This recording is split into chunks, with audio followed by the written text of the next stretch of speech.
Bien, hoy vamos a ver solamente una parte de la parte restante del capítulo 14.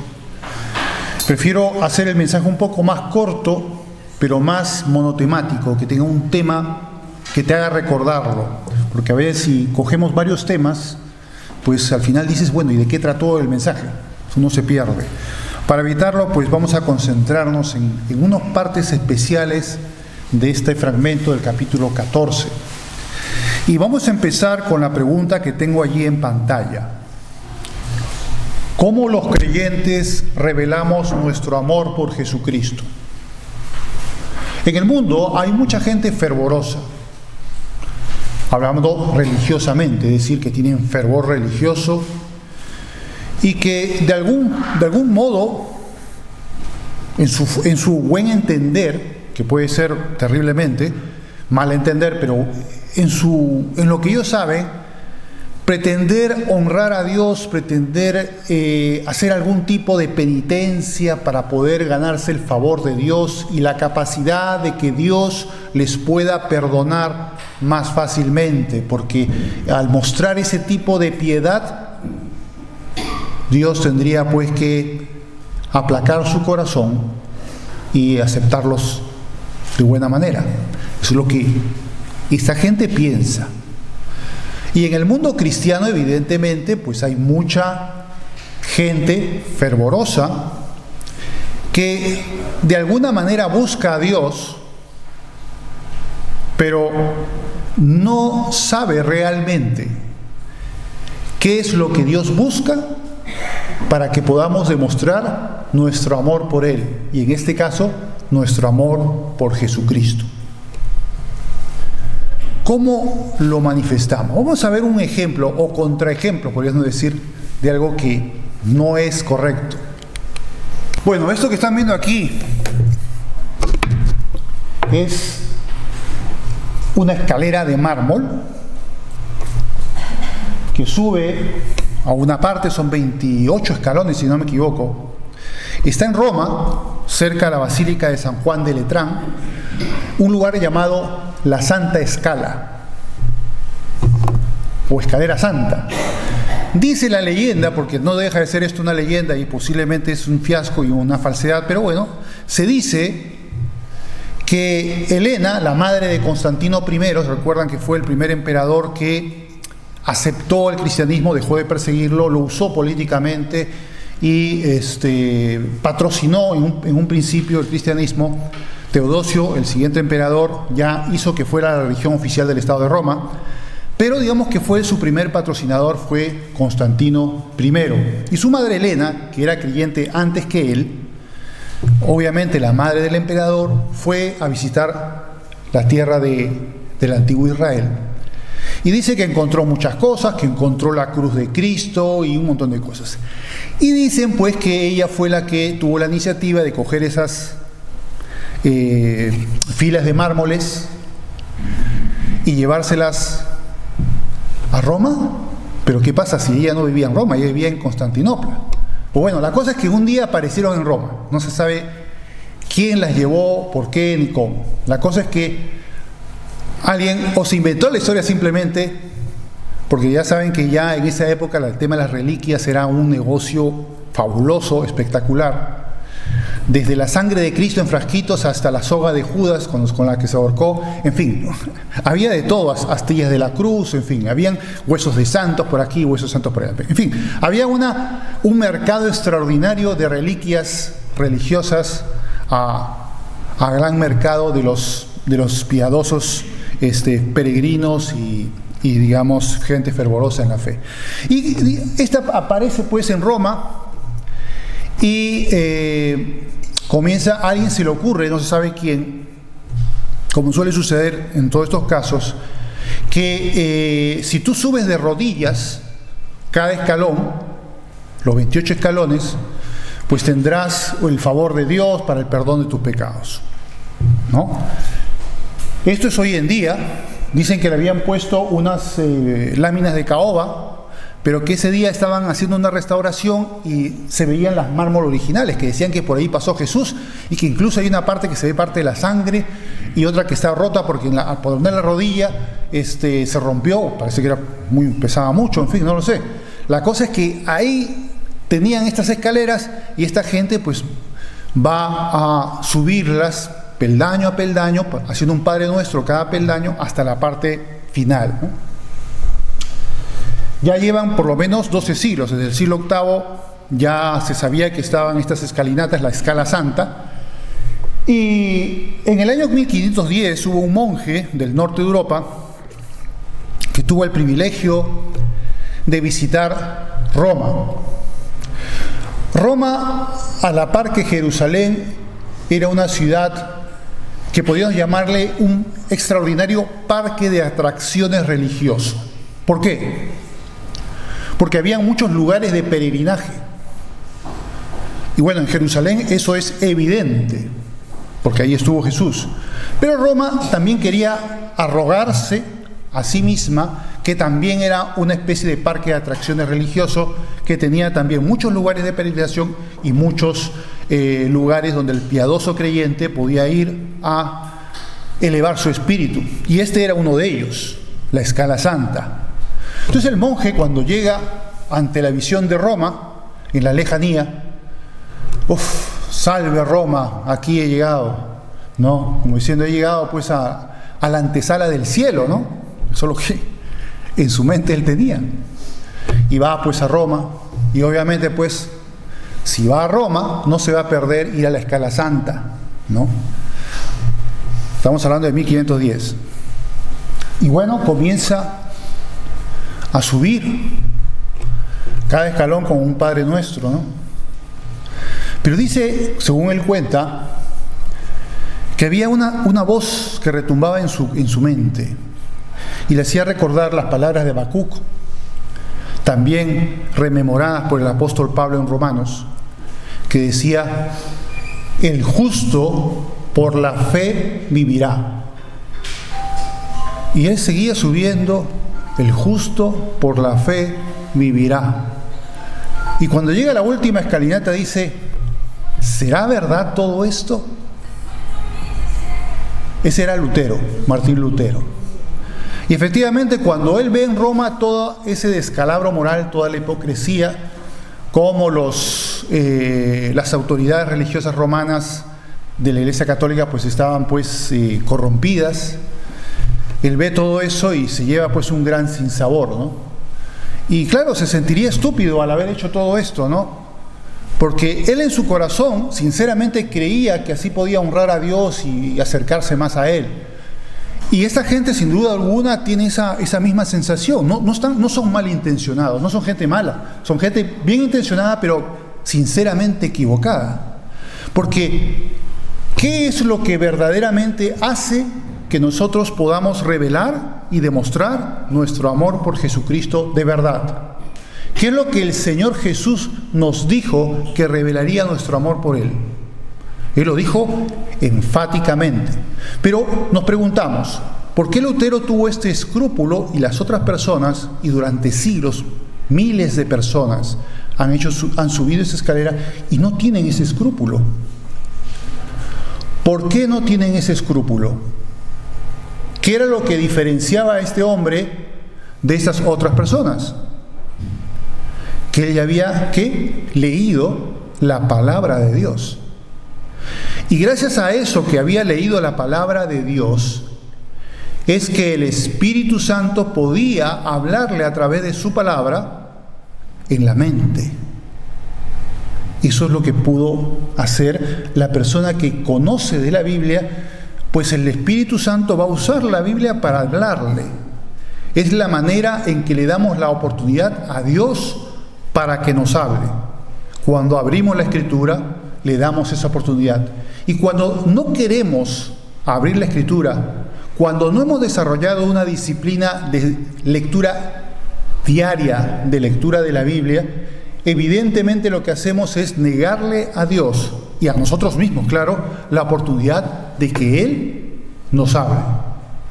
Por eso es tan importante que cada creyente conozca la Escritura, para que el Espíritu Santo te sepa corregir cuando estás en un camino torcido, como este caso, ¿no? Gente que, como no sabe de las Escrituras, en su ignorancia, puede tener muy buena intención, pero en su ignorancia hacen este tipo de absurdos que al final no consiguen absolutamente nada. Yo puedo decir, bueno, yo para demostrar mi amor por Cristo voy a subirme de rodillas el monte Everest con un cirio en la cabeza encendido haciendo equilibrismo. ¿Serviría de algo? No, absolutamente de nada. Pero aquí viene lo que sí puede verdaderamente cumplir con lo que Dios quiere. Vamos a ver qué pasa aquí.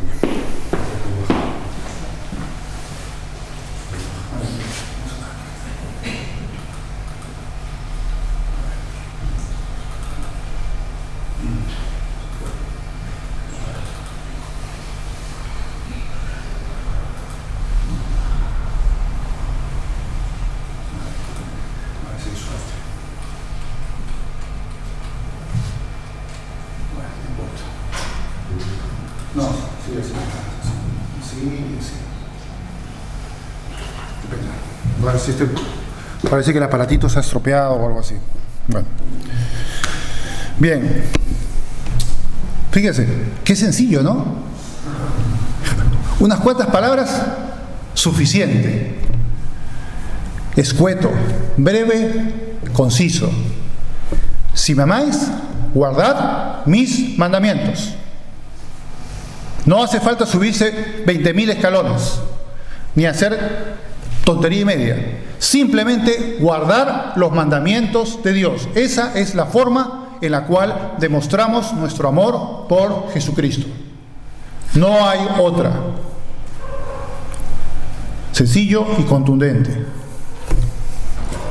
Vamos a ver si... mira, funcionó. Bien. Vamos a seguir leyendo sobre esto porque básicamente el tema central de este mensaje es ese.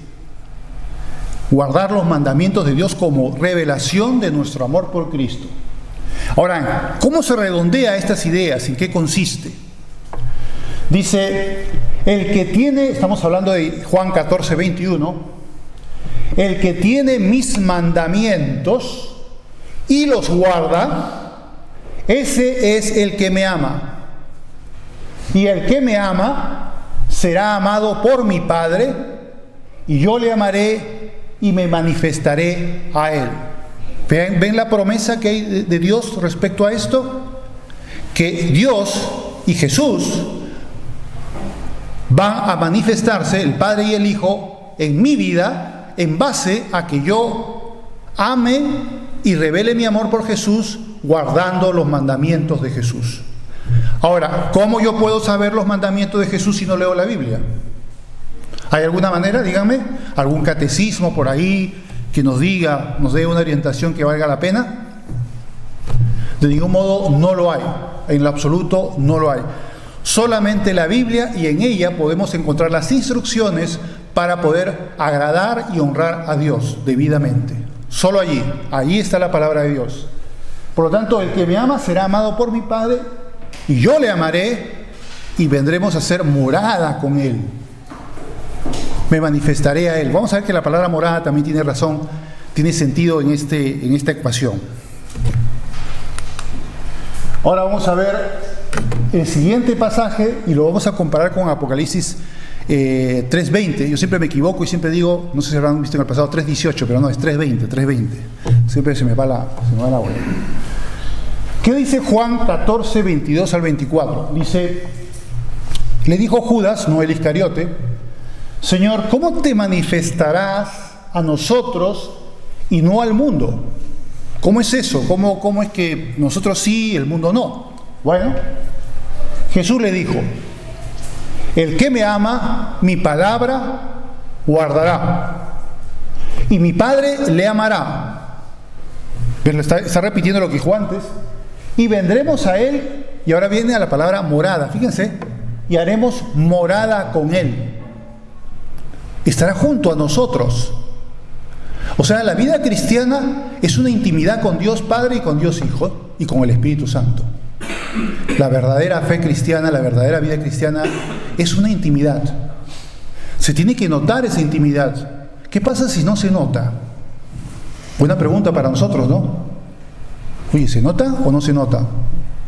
¿En qué medida? Ahora vamos a ver, vamos a ser guiados por el Espíritu Santo. Ahora vamos a ver ese punto. Dice, el que no me ama, no guarda mis mandamientos. Ya está. Así de simple. Si no guarda mis mandamientos, yo tengo que decir claramente que esa persona no está amando a Cristo. Porque si la amara, guardaría sus mandamientos. Pero si no le ama, bueno, no lo va a guardar. Tanto profesante cristiano que hay por el mundo que no ama a Jesús, sin embargo profesa ser cristiano. Y habla muy bonito de Cristo también, pero no obedece sus mandamientos, no se deja guiar. Y la palabra que habéis oído no es mía, sino del Padre que me envió. Quien me ha visto a mí, ha visto al Padre, dijo Jesús, ¿no recuerdan?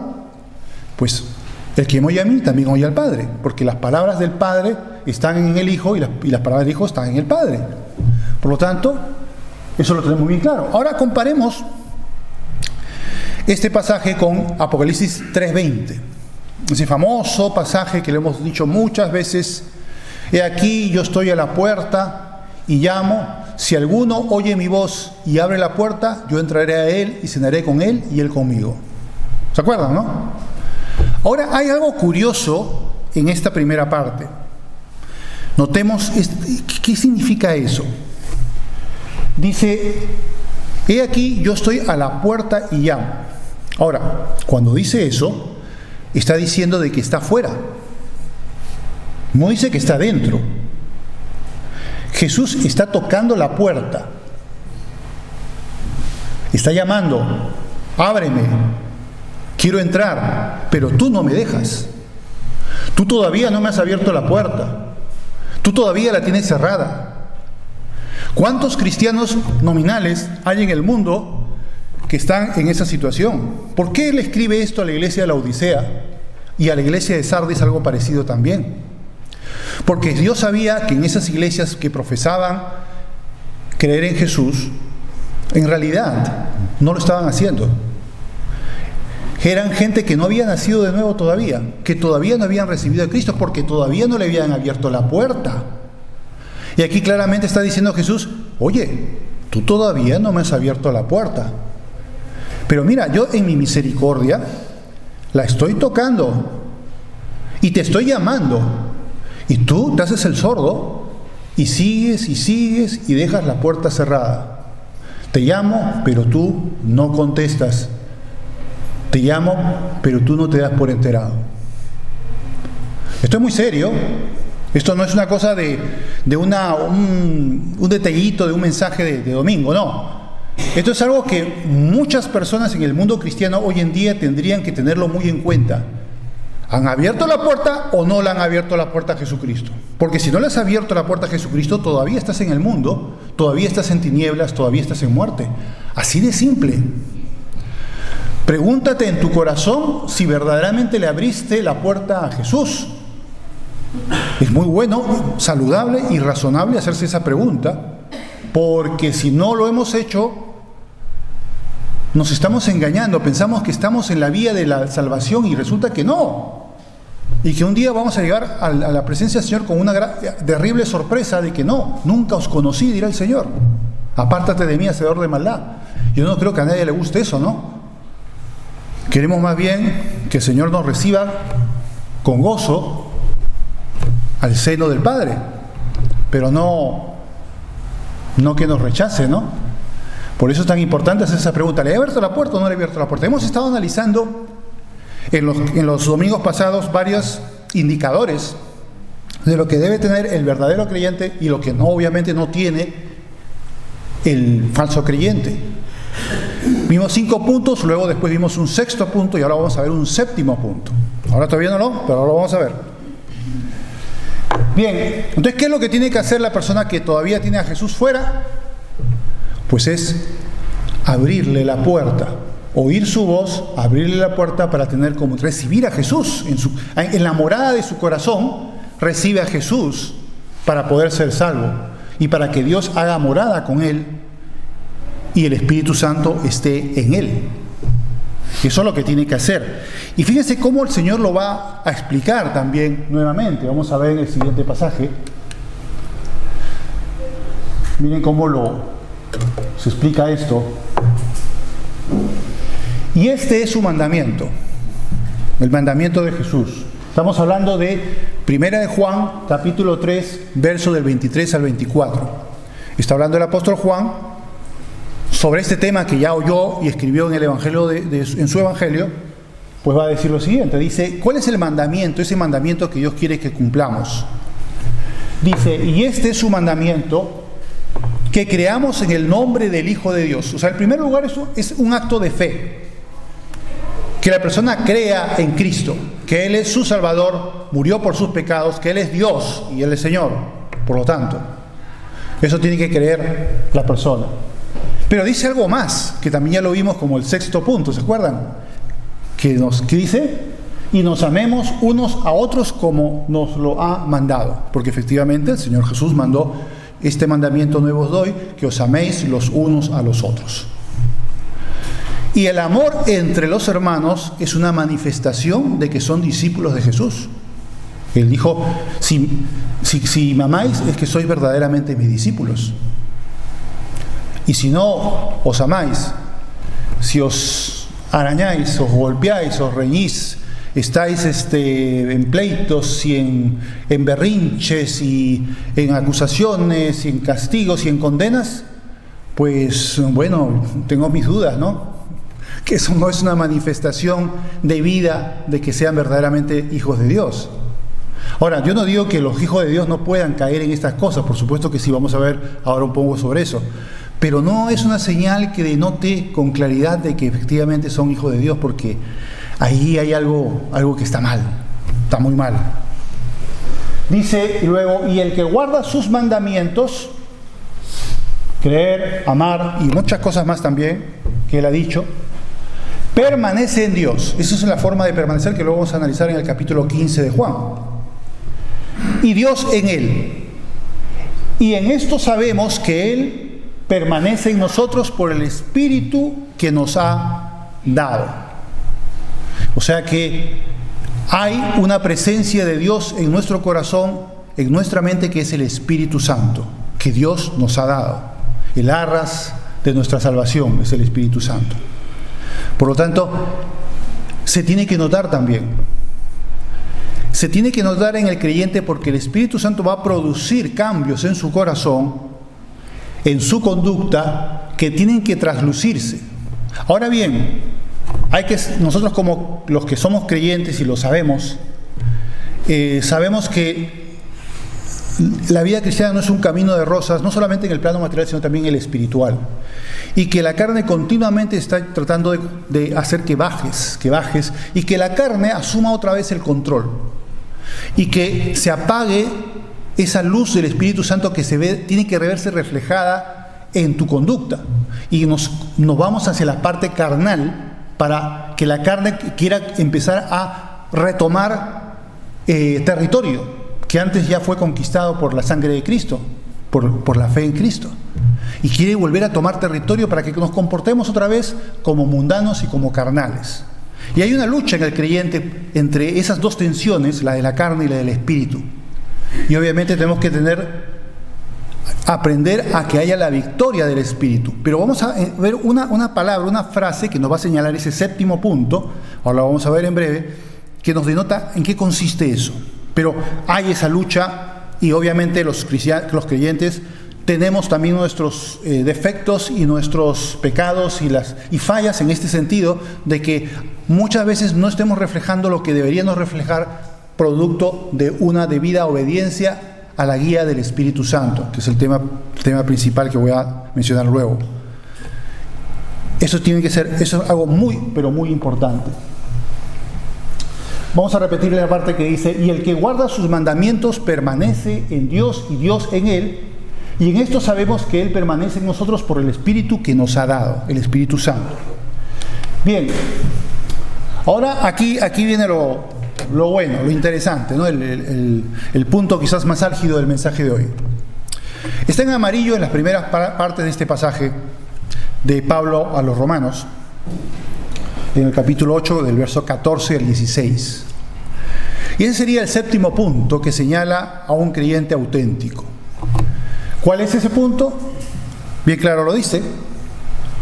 Porque todos los que son guiados por el Espíritu de Dios, estos son hijos de Dios.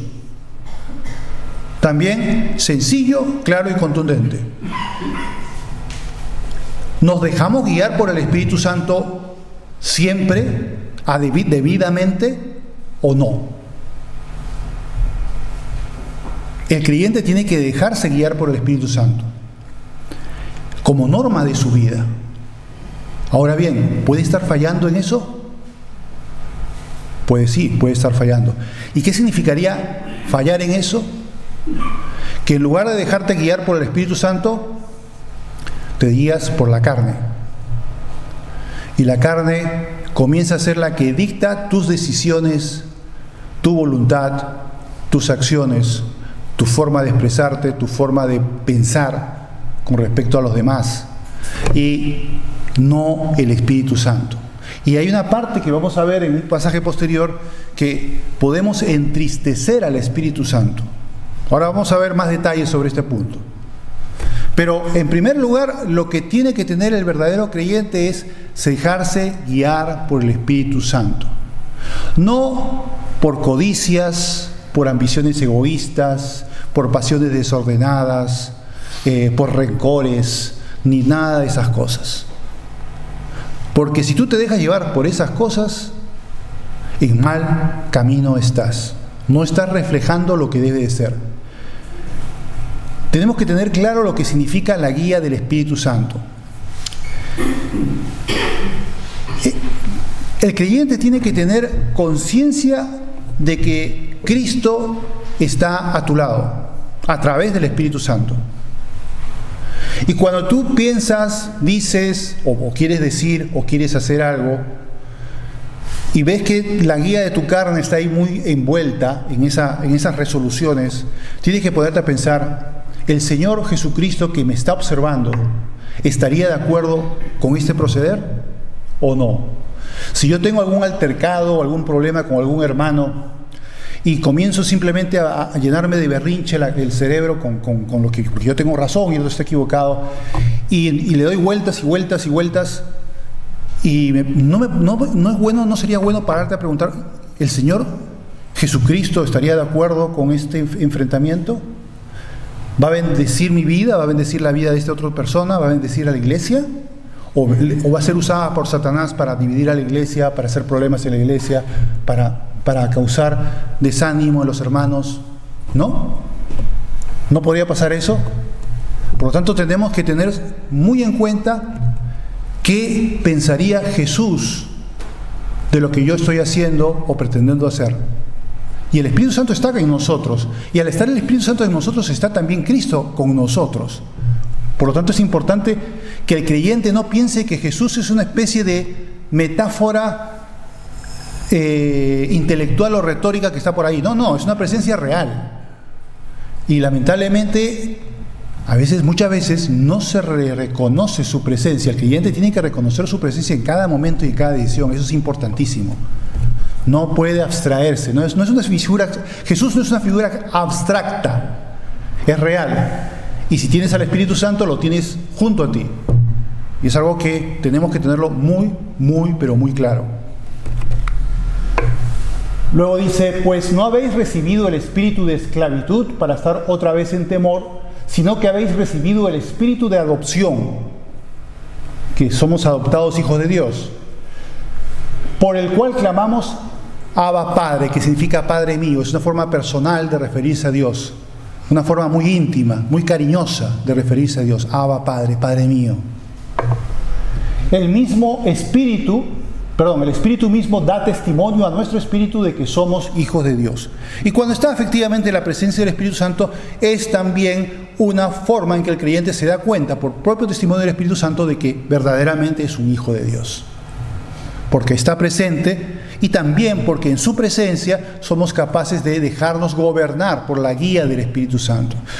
Recordemos, el cristiano tiene que dejarse guiar por el Espíritu Santo. En primer lugar porque lo tiene, y en segundo lugar porque es mandato de Dios. Esa es la norma. No flaqueemos en esto, no descuidemos esto, no pequemos en esto. Ahora vamos a ver un pasaje en 2 cuadros, y ahí acabamos, donde vamos a ver este mandamiento de una manera más extensiva, y vamos a ver el trabajo del Espíritu Santo involucrado en esto. En Efesios 4, del 20 al 24, y luego unos versos más que veremos en la otra imagen, dice lo siguiente: mas vosotros no habéis aprendido así a Cristo. ¿Ves? Vosotros no habéis aprendido así a Cristo. ¿Cómo es lo que debéis haber aprendido? Vamos a ver. Si en verdad le habéis oído y habéis sido por él enseñados, fíjense, lo está retando, si en verdad le habéis oído y habéis creído en él de verdad y habéis sido por él enseñados, conforme a la verdad que está en Jesús, en cuanto a la pasada manera de vivir, despojaos del viejo hombre que está viciado conforme a los deseos engañosos, y renovaos en el espíritu de vuestra mente, y vestíos del nuevo hombre creado según Dios en la justicia y la santidad de la verdad. Tenemos pues dos personalidades, la de la carne, el viejo hombre, y la del espíritu, el nuevo hombre. ¿Y qué tenemos que hacer con la carne? Dice, despojarse de ella, echarla afuera, y revestíos del nuevo hombre en el espíritu renovando el espíritu de tu mente. ¿Cómo renovamos el espíritu de nuestra mente si no leemos las Escrituras? Imposible. Es otra razón más por la cual es tan importante que leas todos los días las Escrituras, para que puedas renovar el espíritu de tu mente y decir, sí, el Señor quiere esto que yo haga, yo haré esto. ¿Se dan cuenta? Pero si yo no leo la palabra, ¿cómo yo voy a saber cómo voy a renovar mi mente? No hay manera que pueda renovar, porque no voy a ser exhortado, enseñado, instruido en lo que Dios quiere que yo haga si no leo las Escrituras. Por lo tanto, es tan importante nutrirnos de ella profundamente para que podamos tener las herramientas para poder obedecer al Espíritu Santo. Y luego, ¿qué dice? Ya es el último cuadro. Dice aquí muchas cosas, la verdad. Vamos a tomar unos minutos con esto. Dice, aquí viene la parte mala, la parte de esa carne que queremos echar fuera. Dice Efesios 4:20 al 32. Por lo cual, desechando la mentira, hablad verdad cada uno con su prójimo, porque somos miembros los unos de los otros, siendo veraces, sin engañar, sin falsear, sin torcer la verdad. Y dice aquí, he puesto en amarillo porque es una de las partes importantísimas y donde muchas veces caemos ahí. Dice, airaos, pero no pequéis. No se ponga el sol sobre vuestro enojo, ni deis lugar al diablo. ¿Recuerdan lo que dijo Manolo al principio? Cuando habló de Miqueas, del perdón de Dios. Qué importante, si sabemos que Dios nos ha perdonado, nosotros también tenemos que perdonar. Y dice que el sol no se ponga bajo vuestro enojo, es decir, que no te dure más de un día. Rápido, perdona. Es verdad que nos enojamos, y es natural del ser humano, no dice que no te puedes enojar, que es imposible. Hasta Jesús se enojó, ¿no? Cuando fue con los mercaderes del templo. Pero te dice que el sol no se ponga sobre tu enojo. Por eso lo repito, airaos pero no pequéis, no se ponga el sol sobre vuestro enojo, ni deis lugar al diablo. Eso es interesante, el último punto, ¿no? Ni deis lugar al diablo, porque el diablo, a él le encantan las divisiones, a él le encantan las confrontaciones entre los hermanos. Él se goza, instrumentaliza todo pleito y toda división en la iglesia, porque sabe que así va a lograr sus objetivos de destruirla. Por lo tanto, si yo estoy en algún pleito con alguien, sobre todo de la iglesia, debo buscar el perdón y la reconciliación, porque si no, no solamente no estoy obedeciendo a Cristo que me está observando, sino que le estoy dando la ventaja a Satanás. para que él consiga sus propósitos.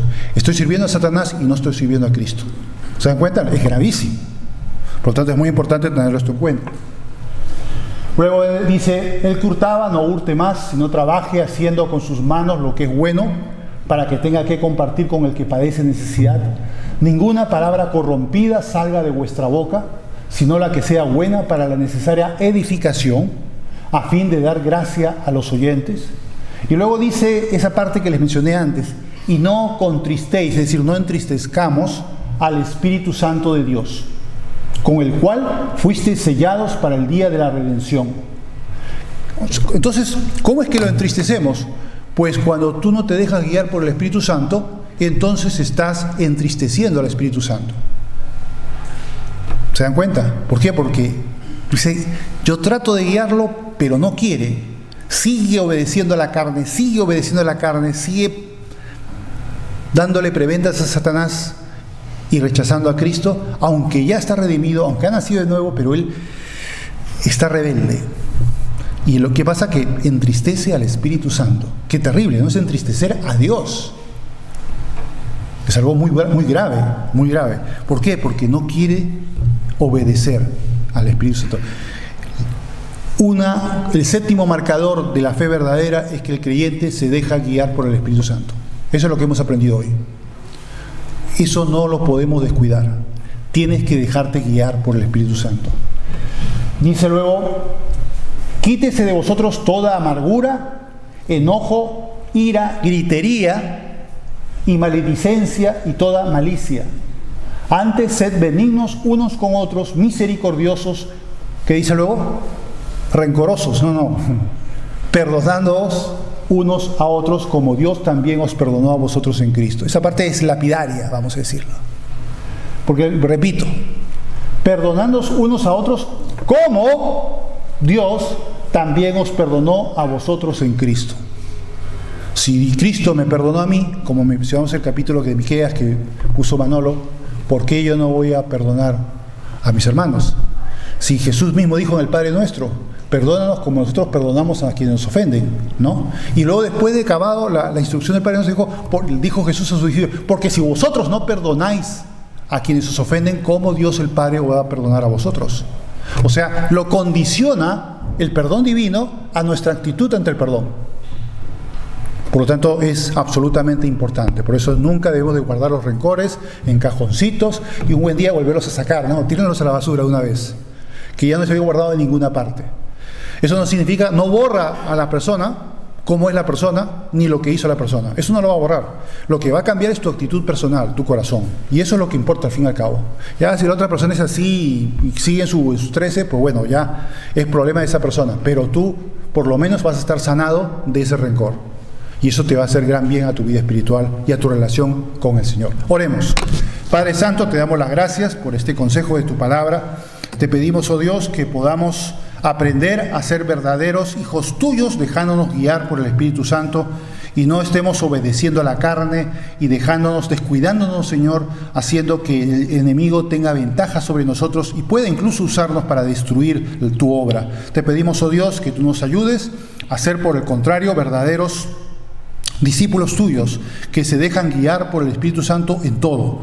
Te pedimos, oh Dios, que nos ayudes a conocer tu palabra plenamente para que siempre podamos estar instruidos por ti y saber qué es lo que tenemos que hacer. Nos encomendamos a ti, oh Dios, en el nombre precioso de Jesús. Amén.